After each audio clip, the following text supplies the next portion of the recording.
Aloha, y'all. Daniel Aaron here. Thanks for tuning in live or by rebroadcast. Look, it ain't rocket surgery. It really ain't.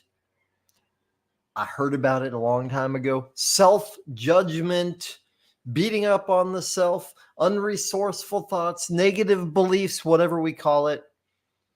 They don't help. Newsflash. I go all the way back to 1997 when I worked at Omega Institute.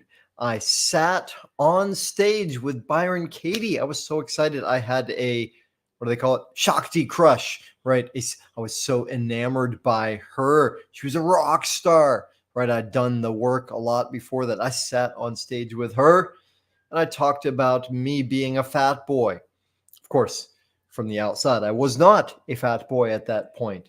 I did a lot of the work. If you don't know Byron Katie's work, the work, highly recommended. However, and today's episode of Reverential Tithing, me honoring and appreciating my coaches, teachers, mentors.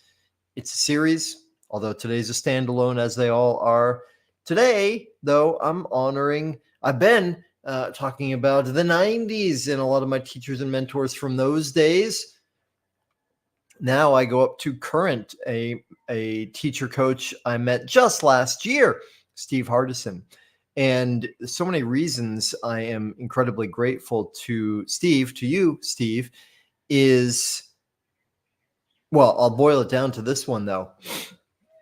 I learned, and am still learning, more about compassionate self-forgiveness. And here's the distinction. I've known about, as I said, it ain't rocket surgery, self-judgment, it don't help, right? I've known that. I've taught it. And there is a degree to which it had sunk into me to here, not here. And so as I learned more from Steve about the impact of that, and even more than the impact of it, the possibility of allowing it, creating it, compassionate self-forgiveness, which means on some level meeting and accepting the self-judgment. So let me put it this way. I was having a great conversation with a client just today, and there's been a level at which this client has said, "Yeah, I don't have it. Don't judge myself." I was like, "Huh, okay, interesting." And so we've been in this conversation for a while, and today we got to the place where, oh wait, actually, hey, there's some, and we discovered more of why it was hard for her to acknowledge or see it. And the image that we created together is, it's like two geysers. You know what a geyser is, right? The spring or the fountain of water that comes up from the earth and goes up into the sky. And one is judgment, self-judgment, or other judgment. It's really the same thing. Judgment is judgment. It's really the self, though we can project it onto the other. And love. And on the human side, this is, part of being there. It's a force. On the spirit side, this is a force existing. Now, here's the challenge that happens for a lot of people, certainly happened for me and was there for my client, which is, I don't like this one, so I put a manhole cover on top of it, right? A big, heavy piece of metal, and so that geyser doesn't come up. I don't have it. What happens, though, if you block it off? Well, builds up force, power, and yes, sooner or later, it blows through. What else can happen? How else can this work? Well, this fountain, it's going, but I'm not looking at it. I'm not paying attention. I don't see it. Right? When my brother was a little boy, he didn't like going to bed at a certain time. And so it was so cute. He would walk out into the living room literally afterwards, he was supposed to be in bed, and he would walk out like this and, like try and do this thing, because at that point he thought, well, if he can't see them, they can't see him. Well, and we can do that with the things about ourselves we don't want to see or admit. So it's also called spiritual bypass. I don't do that. No, I'm always loving. It's all rainbows and unicorns, right? Here's the thing, though. To the degree that we block this off, right, or deny it, we also weaken this geyser, right? If, on the other hand, we meet this geyser with acceptance, admitting it's there, say, okay, right? In fact, rather than be afraid of it, rather than try and push it down, I'm going to give it voice. What will happen is it will lose its power. It'll lose its height.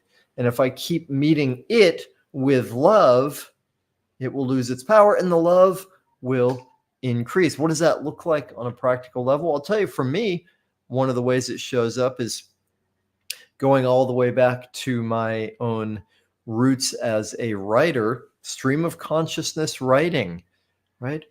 What am I feeling? What am I thinking? What's going on?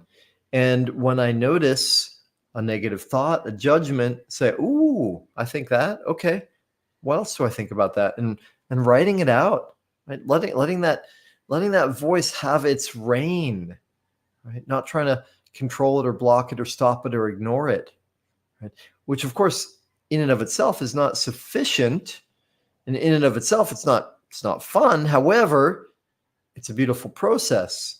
So part of what Steve also helped me with is something that wasn't new to me either: declarations, and going beyond affirmations, declarations, or the Tony Robbins thing of what is it called, incantations, right? Great. Incantations goes beyond an affirmation because it gives it energy. You get the vibe of it, and a declaration is similar. If I say it, if I craft it, if I repeat it, I embed it, I condition myself with this energy. I bring that state alive in myself. Cool.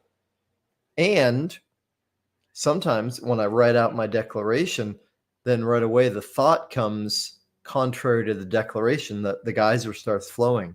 So that's the opportunity. That's when I go, oh, okay, what else you got to say? And I allow it to unfurl itself. And then, as I started this video, compassionate self-forgiveness, which is more than I will get into in this video. Happy to speak with you about it if you like. There's lots of material you can find. The University of Santa Monica had a lot to share about this compassionate self-forgiveness.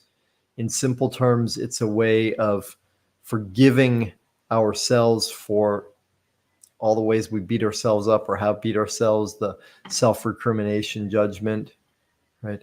And going through that process of letting that geyser flow, loving it, forgiving it, and then, kind of in the Byron Katie language, turning it around. It's not what she meant by turn it around, but in a sense it is. Turning it around to, well, if I'm not actually that, if I love that and I allow it and I see that it's not true, get back to the innocence. Well, who am I? Then I get to the love aspect of it. So, two geysers. It doesn't work to block it. It doesn't work to turn away from it. If we attend to it with love, remind ourselves of the innocence, it will lose its power, and this one will get stronger. And so for that, I am beyond grateful. Continuing to peel away the sweet onion. It's getting sweeter. Thank you, Steve. And you for watching. Thank you. Thank you. I love that you are interested. You're attending to this. I love you.